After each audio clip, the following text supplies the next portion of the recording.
It's a crazy world, crazy world.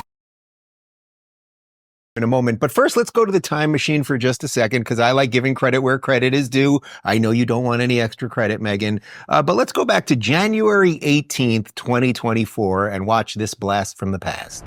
Megan, come mid-January 2025, who will be president of the United States? And then I will let you go.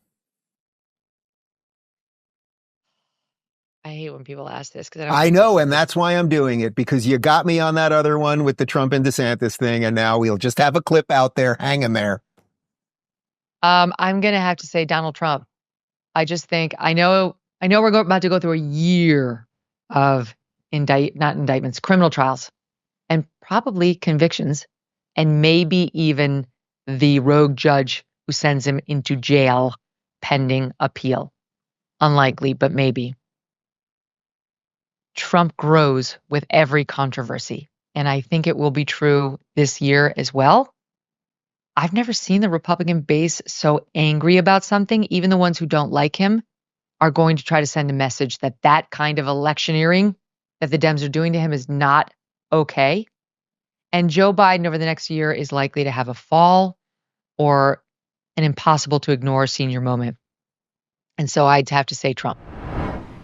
Huh? How about that, I remember chick? saying that. So yeah, I have my own senior moment. Good for me. I did nail it. Well, you nailed it. And the reason I wanted to show it again, I like giving people credit where it's due, but it's also because what you were talking about there had nothing to do with policy. It was the thing that was driving the Trump movement that you and I now have become attached to. And I think that that's what really moved people here. Yes, they mostly agree with the policies, but that's not really what people were voting for last week. No, that's why the Democrats' lawfare may have been the biggest political mistake in history. Truly, it was the most egregiously self-inflicted wound we've seen in a long time in American politics. Their master plan probably got him elected. Almost certainly got him the nomination, and certainly had a big hand in casting the win to him on Tuesday, which is just so delightful. But I'm really thrilled about the second part there, because we all knew Joe Biden was deteriorating, but it was indeed a senior moment that brought him down and kicked him off the ticket. I mean, you kind of knew it was likely to happen, but I'm glad you have a record of it. Now I can really not make the bad, rounds right? and brag. It's like they're all pretending that they were saying it the entire time now. That's the whole thing. And that's why I think it's worth showing those old clips. Time is our most precious commodity, and I've heard from so many of you guys who have asked for my advice about how you can spend it of the ancient Christian church with Hillsdale College's online courses, all available for free. That's right, absolutely free. I personally recommend you sign up for American Citizenship and Its Decline with Victor Davis Hanson. In this 8-lecture course, Dr. Hanson explores the history of citizenship in the West and the threats it faces today. Threats like the erosion of the middle class, the disappearance of our borders, the growth of an unaccountable deep state, and the rise of globalist organizations. The course is self-paced so that you can start whenever and wherever. Start your free course, American Citizenship and Its Decline with Victor Davis Hanson today. Go right now to hillsdale.edu/Dave to start. It's free and it's easy to get started. That's hillsdale.edu/Dave to start. hillsdale.edu/Dave. And to that point, let's go to that very same episode and watch what you said about Harris. Megan, does that answer your previous question, which is like, well, why can't they get rid of him? That's kind of why, because they know that, like, okay, if you could bring in Dean Phillips or if you could bring in RFK or anyone else magically, well, you still have to get rid of her. And that's what they're up against right now, because nobody's going to vote for her. Aren't you feeling sorry for yourself? Right? I'm feeling sorry for me.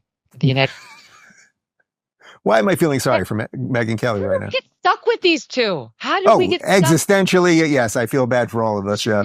Yeah, did you used to go on with her like, in that same speech with her like, but we need to be unburdened by what has been, which she says. So yes, she is a massive problem for him. Yeah, like make it a contest, but the Democrats will never put her in. But he cannot pass the baton to her because they will lose. They did pass the baton. They did it on the DL and she lost. So it was reckless. It was an absolutely reckless decision. And now the interesting thing this week with Nancy Pelosi suggesting that was just a Joe Biden move, that she was surprised he endorsed her. the day he announced he was dropping out, that she really wanted Pelosi an open primary in which Kamala was going to be forced to compete, but not guaranteed the outcome. I wonder if that's true. I don't know, but it is shocking that they went with her. I know why they went with her. The whole identity politics thing, they were stuck with her, and maybe Joe Biden just made it a foregone conclusion. But I don't know because look, they could have said he endorsed her, but and that's good. That counts for a lot, but we're still going to have an open primary. Pelosi said no. It was absolute recklessness to go with Kamala Harris. I mean, you couldn't have found a worse candidate.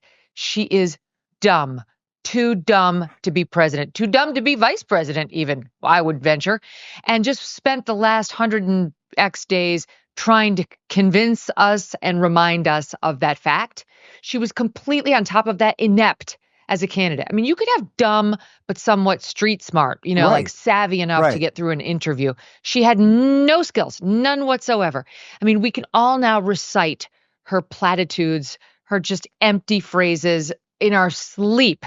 She refused to deviate off of her pre-drafted script. She gave us absolutely nothing to connect to. And so all that was floating in the ether was those radical positions she had taken in 19, which the country universally rejected. It was an utter fail of a campaign on every level. And what's amazing, Dave, is that the mainstream media is ignoring the number one reason for the fail. And that number one reason is named Kamala Harris.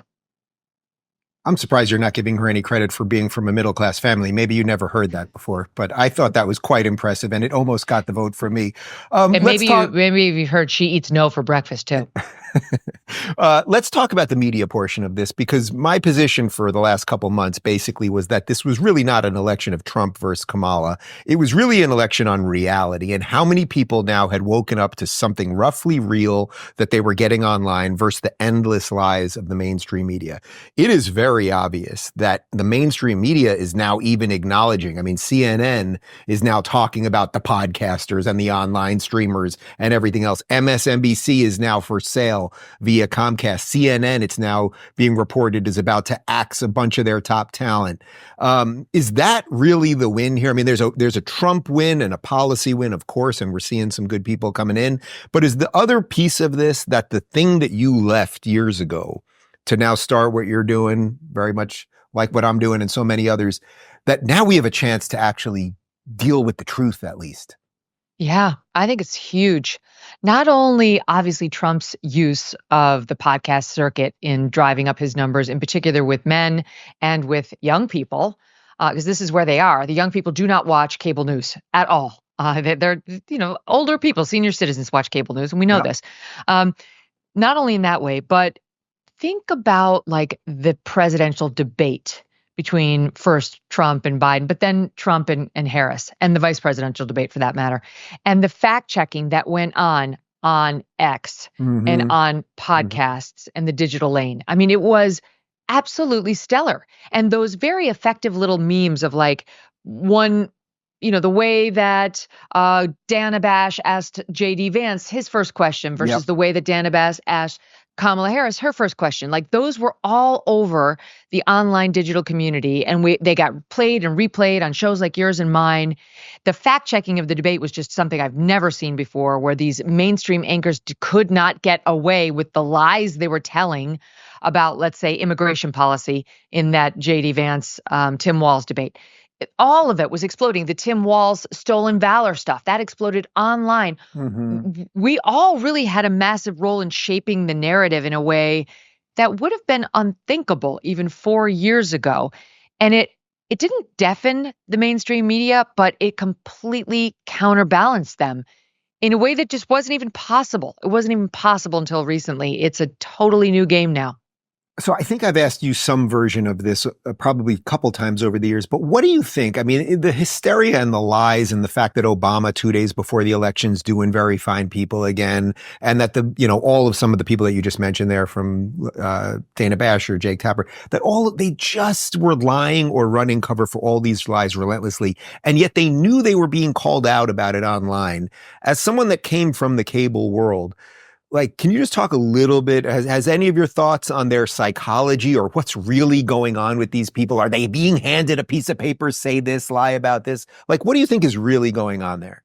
I mean, on some issues, yes. Like I've told the story just recently, but I remember back in the day, I think it was co-anchoring America's Newsroom with Hemmer, which was 2007 through 9. We tried to entertain the Jenny McCarthy claims about vaccines, Hmm. which were Hmm. controversial for sure, but you weren't even allowed to say, could she be right? Jenny McCarthy's message on the vaccines was not don't take the childhood vaccines. It was too many shots Yeah, too soon. right. It And was you about the weren't schedule, even basically. allowed to talk about it. I remember being like, well, what does she mean? I wasn't yet a mother. And it was like, well, how? And I remember Fox News being like, oh, hell no, we are not even going there. And now today, the same thing is happening with the trans stuff. That Fox News uses, quote, preferred pronouns. That's a News Corp policy. They say he when it should be she, and it gets very confusing for the audience. And that's their internal policy as well. And so, for sure, there are guidelines within which all those people must stay or they get in trouble. You could never have the frank and honest discussions that we have on our shows about race essentialism, the trans stuff, the election denialism stuff, the COVID truths. I mean, to pick a different day, you'll find a different issue on cable news. And I only would really put it together later that a lot of that is driven by just the agenda of the owners, the people at the top, and a lot of it is driven by the advertisers. I mean, RFKJ is not wrong when he points out what a huge advertiser Pfizer is all over television, Hmm. a big advertiser in a day where cable news is doing this. So, what is the interest in that company and having a bunch of segments bashing Pfizer or talking about the myocarditis that teenage boys are getting after they take these vaccines? There's plenty of other things that can fill the news. And that's one of the beauties of being where we are is like you can talk, you can say what you want. Even YouTube, for all of its, censorious instincts, has allowed yours truly to maintain this platform now for 4 years. And I've only ever had one video demonetized, and it happens to have been with Donald Trump. And it's because he used the M word in talking about chopping off body parts of children. And if you use the M word to discuss what it is, the chopping off of body parts, YouTube gets upset. But I'm just saying, we Yeah. live in these alternate forums and it's working. It's not working perfectly, but we're all strong. We've all found a way to get our voices out there and to make our frank discussions heard. I do have to say, I don't give YouTube a lot of credit, obviously, and thank God for X and Rumble and everything else. But, the New York Times ran that crazy piece a few days before the election, basically trying to make sure that all the right-wing YouTubers, including us, were going to be demonetized. And they asked YouTube for a statement, and YouTube was like, nope, we're not doing anything. So that also goes to that cultural shift. The world's on edge. Election tensions, economic instability, supply shortages, and new health threats. Waiting for the medical industrial complex to protect you during a crisis is a huge mistake. That's why I want to tell you guys about the wellness company's Contagion Emergency Kit. It's a lifesaver put together by real experts like Dr. Peter McCullough. Inside, you've got medications like ivermectin, HCQ, budesonide, and even a nebulizer. These are critical medications to treat respiratory illnesses and so much more, especially heading into flu season. Think about it. We've witnessed drug shortages, pharmacies turning people away, and prescriptions being questioned. Do you really want to risk being told no when you need life-saving meds? This kit lets you bypass the red tape. No waiting, no begging. You're in control. With just a few clicks, the kit is delivered right to your door. I have my kit, and now you can get yours by heading on over to twc.health/Ruben and use code Ruben to save $45. Don't wait until it's too late. Act now, take control, and ensure you're protected against whatever comes next. That's twc.health/Ruben and use code Ruben to save $45 plus free shipping right now. But you mentioned the racists over at the cable news outlets. You said this a couple days ago, and I don't think I fully agree, and I'd like to have a healthy debate about it. Watch this. We've got to spend another minute on Joy Reid. It's a TikTok situation until her ass is fired. It just